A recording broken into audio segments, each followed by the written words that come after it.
conozcáis el significado de los topónimos, contamos con nuestro especialista en toponimia, Mikel Velasco. Hola, soy Mikel Velasco y en este programa y en los siguientes pues vamos a hablar de toponimia, de topónimos, que a pesar de que tenga ese nombre un tanto extraño, es algo tan normal como un nombre de lugar. En realidad proviene de la palabra griega, toponimia, topónimo, de topo, que significa lugar, y onoma, que significa nombre. No tiene más misterio. Y por ello son todos esos nombres que salpican nuestra geografía. Pueden ser nombres de grandes ciudades como Pamplona, de barrios como Iturrama o de pequeños lugares como Alorreta, por ejemplo. ¿Y qué misterio tienen o por qué tienen o despiertan el interés de tanta gente estos nombres? Bueno, por un lado, por su origen, digamos, sencillo.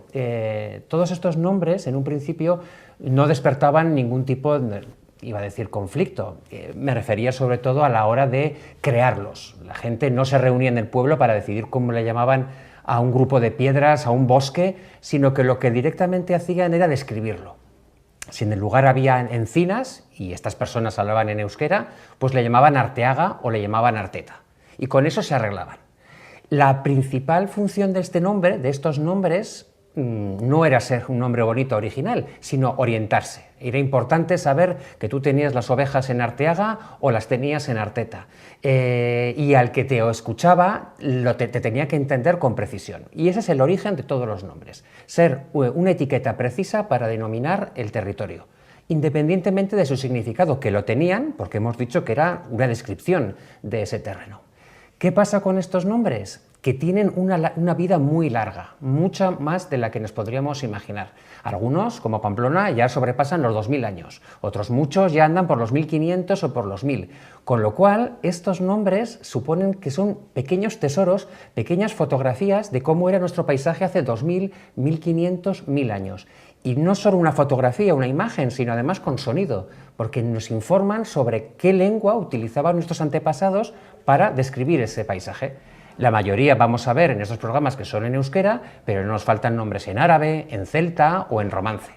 Y todo lo que se esconde detrás de ellos, detrás de estos nombres, de su significado, de sus etimologías, eso es lo que estudia la toponimia. Por un lado, recoger esos nombres e investigarlos. Y no sé qué decir también para este primer día. Pues yo creo que hemos intentado centrarnos en cuál es el origen de estos nombres, ese origen preciso de identificarnos y orientarnos en el terreno, pero cómo son capaces de sobrevivir a la pérdida de las lenguas, por ejemplo, zonas que hoy no hablan euskera, sin embargo, sus montes y campos lo siguen haciendo. ¿Por qué? Porque ya esos nombres han superado esa fase de describir para convertirse en un nombre propio que designa un territorio. Y esa gracia, ese misterio, ese ser, haber durado entre nosotros más de 1000 años, es lo que hace que historiadores, arqueólogos, lingüistas presten tanta atención a este tipo de nombres. Vamos a ir, por ejemplo, nos vamos a fijar en un ejemplo práctico y vamos a seguir con las encinas. Si no me equivoco, por lo menos en Navarra tenemos hasta 3 pueblos que llevan la denominación de la encina en su nombre, que son Arteta, Arteaga y Artazu, o nombres como el Carrascal. En castellano tendríamos también esa denominación. Hemos de ponernos en situación, imaginarnos que los primeros habitantes llegan a esa zona hace 1500 años, la arqueología nos daría la fecha exacta, y se encuentran con esa estructura de paisaje, unos bosques de encinas. La bautizan, como hemos dicho, Artazu, Arteaga, Arteta, y con el tiempo, ¿qué ocurre? Y es algo que ha ocurrido además en muchos de estos lugares. Han talado las encinas porque hacía falta tierra, había que cultivar, la población va creciendo y los árboles son el primer obstáculo. Caen esos árboles, pero el pueblo, la zona, se sigue llamando Artazu, Arteta, Arteaga. Pero ya para ellos no significa el lugar de encinas, significa el lugar, el pueblo. ¿Qué ha ocurrido más adelante incluso? Que en esas zonas se ha abandonado el uso del euskera, pero el nombre sigue utilizándose, a pesar del cambio.